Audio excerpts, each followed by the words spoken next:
Liusivaya.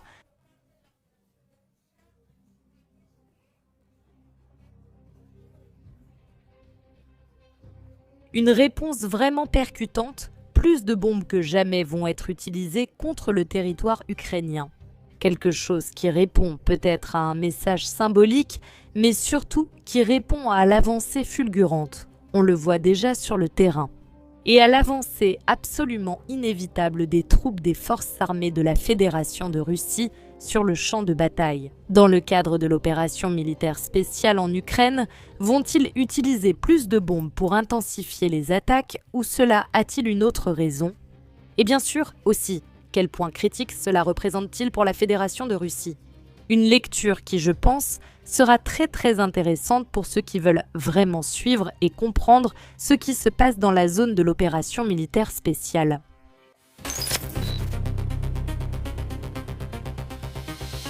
Je répète, une réponse très ferme de la Fédération de Russie, quelque chose que nous avons déjà souligné ici à plusieurs reprises. Je vous l'ai dit, dès que mes sources me l'ont communiqué, la Russie va même doubler à un moment donné les attaques aériennes. Cela concerne également les bombes, et dans le cas des bombes, cela a déjà été confirmé de manière définitive. Et je vous ai dit qu'à certains moments, ils en arriveront à utiliser jusqu'à 1000 unités par jour. L'ordre a déjà été donné, pour l'instant de manière non officielle, aux unités d'intensifier ces attaques, mais du côté officiel, nous avons également déjà la confirmation directe. Dans l'aviation de la Fédération de Russie, il s'est passé quelque chose que certains attendaient depuis très longtemps. Les bombardiers Su-34 ont maintenant commencé à opérer avec 6 bombes planantes par sortie. Ils pouvaient transporter un maximum de 4 bombes à la fois et par conséquent, nous parlons d'une intensification très claire des attaques, ce qui correspond très probablement à 2 questions importantes. Les attaques qui se sont intensifiées de la part de l'Ukraine, ce qui répond également au fait que l'Ukraine se porte de plus en plus mal sur le terrain. Ce que fait toujours le régime de Kiev, remplacé par des attaques terroristes, ce qu'il ne peut pas gagner sur le terrain, c'est-à-dire par la voie militaire. C'est le minimum d'honnêteté. Et d'autre part, cela répond à l'intensification de l'offensive de la Fédération de Russie sur le terrain. Aussi, c'est-à-dire pour effectuer les préparatifs des prochaines offensives et pour leur préparer le terrain. La Russie décide d'engager de plus en plus de moyens. Et par conséquent, elle décide aussi de mener un plus grand nombre de bombardements. Faites attention à ce détail, car cela a un lien direct, tout d'abord, avec les attaques qui ont été menées contre la Fédération de Russie depuis l'Ukraine. Au début, Vladimir Poutine l'a dit à de nombreuses reprises, on considère l'opération militaire spéciale comme une guerre civile, malheureusement comme une lutte entre frères. Et par conséquent, comme un combat où la Fédération de Russie veut affecter le moins possible et veut nuire le moins possible à la population ukrainienne ordinaire. Je le répète simplement parce qu'elle comprend que cette population est un peuple frère. Mais aussi depuis l'Ukraine, depuis les forces armées ukrainiennes, qui font sans aucun doute partie de la population ukrainienne, même si, heureusement, ce n'est pas toute la population ukrainienne. Mais les attaques contre la population civile de la Fédération de Russie s'intensifient. Alors, à un moment donné, la Fédération de Russie, le cœur lourd, doit aussi augmenter le niveau des attaques pour d'une part avancer plus rapidement sur le terrain. Et d'autre part, parce que ces lignes rouges palais sont progressivement levées. Aussi, en ce qui concerne la non-agression contre l'Ukraine, cela peut sembler un peu, je ne sais pas, oxymorique à certains en ce moment. On va un peu improviser, n'est-ce pas? L'adjectif, mais est-ce vraiment ce qui se passe? C'est-à-dire, la Russie a des lignes rouges, des choses à ne pas faire contre l'Ukraine, contre la population civile ukrainienne et contre le territoire de l'Ukraine. En général, à chaque nouvelle étape franchie par l'Ukraine. En franchissant ces lignes rouges respectives que le régime de Kiev n'a tout simplement jamais eues, mais qui lui ont été imposées par l'Occident collectif. Eh bien, une fois que ces lignes rouges sont franchies et qu'une fois que l'Ukraine dit « on y va à fond, au talent », nous allons faire exploser la Fédération de Russie à coups de bombes et nous allons attaquer avec autant de drones que l'Union européenne voudra bien nous en fournir pour l'occasion. Eh bien, effectivement, la Fédération de Russie élève aussi ce niveau de tension. Mais il y a ici plusieurs points clés à commenter. Non, Ce n'est pas simplement que la capacité d'emport de bombes a augmenté. Non, nous allons bien analyser cette question. Tout d'abord, avant on en transportait 4 et maintenant on en transporte 6. Parce qu'il a fallu réaliser une sorte d'expérience avec l'installation de ces bombes et effectivement, elles ont déjà été finalisées. 6 bombes de ce type. Elles avaient déjà été fabriquées, elles avaient déjà été utilisées et, je le répète, les tests correspondants sur le terrain avaient été réalisés. Elles avaient été écartées au début pour des raisons techniques, mais maintenant, il a été décidé de les tester à nouveau en améliorant les installations. Cependant, c'est-à-dire, les modifications du système semblent avoir eu lieu. Les nouvelles modifications ont rencontré un grand succès.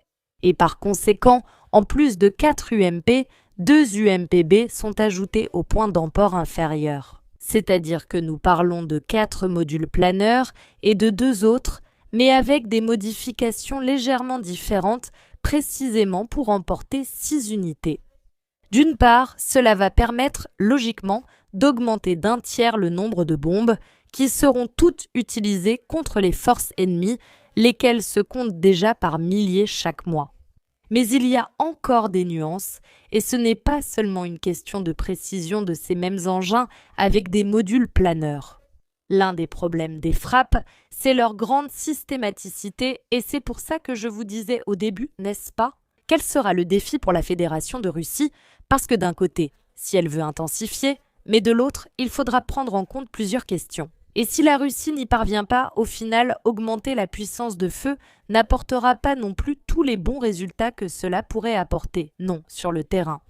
Tout d'abord, il faut mener une action planifiée contre un certain type d'objectif, puis ce qu'il faudrait faire, c'est passer à un autre type d'objectif. Mais une fois que les premiers ont déjà été entièrement traités, à quoi pouvait-on s'attendre? Et qu'est-ce que l'on observe maintenant de la part de la Fédération de Russie? Très souvent, c'est aussi quelque chose qui est critiqué par les militaires russes eux-mêmes. En fait, on mène essentiellement une série d'attaques très puissantes contre une série d'objectifs.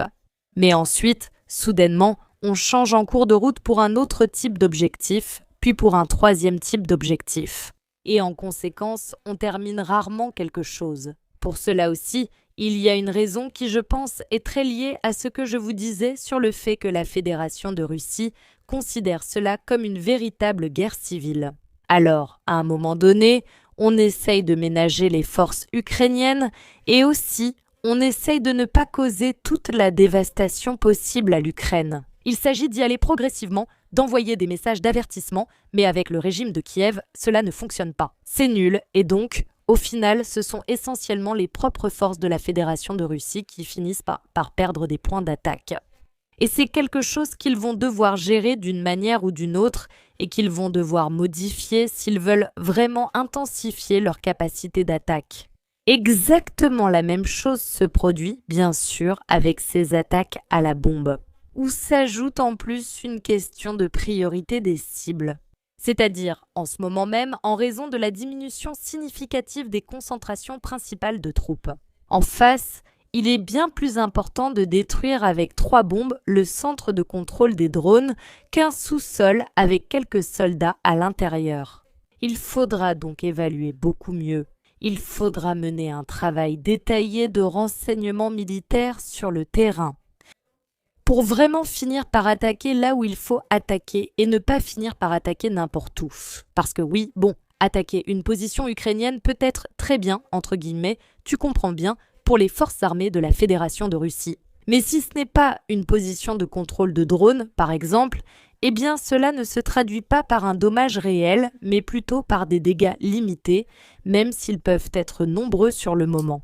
Cette question de la planification et de la réalisation d'opérations aériennes contre, par exemple, des radars ou des systèmes de missiles anti-aériens, eh bien c'est aussi très remarquable. Ce qui n'est pas observé actuellement, même si l'aviation des forces armées de Russie dispose de moyens d'attaque et de reconnaissance, avec lesquels il est effectivement possible d'attaquer ces cibles et dont on ne pouvait que rêver au début de l'opération militaire spéciale contre l'Ukraine.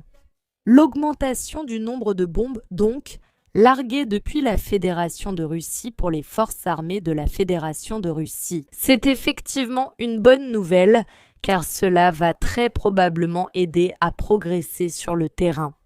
Mais la question clé est, jusqu'à quel point cela produira-t-il des résultats à lui seul, c'est-à-dire sans changement? Autrement dit, l'effet attendu de l'augmentation de la production de ces bombes. Et jusqu'à quel point la Fédération de Russie sera-t-elle capable de tirer le maximum de profit de ce changement de stratégie?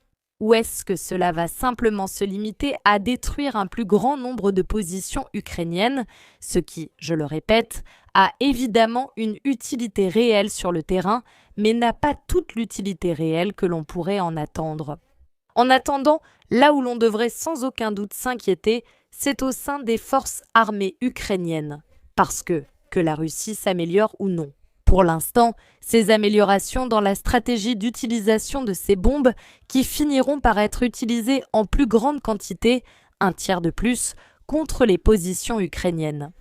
Eh bien, ce sera sans aucun doute un autre message pour l'Ukraine. Et surtout, ce sera sans aucun doute une autre raison de la diminution du nombre de soldats ukrainiens qui déjà se font cruellement rares. Alors, si la Russie finit par adopter ces stratégies, ce seront des attaques dévastatrices au possible. Mais même si elle ne le fait pas, l'Ukraine a un problème très sérieux. Et avec une quasi-certitude, à en juger par la volonté des forces ukrainiennes d'attaquer un nombre croissant de cibles à l'intérieur du territoire russe.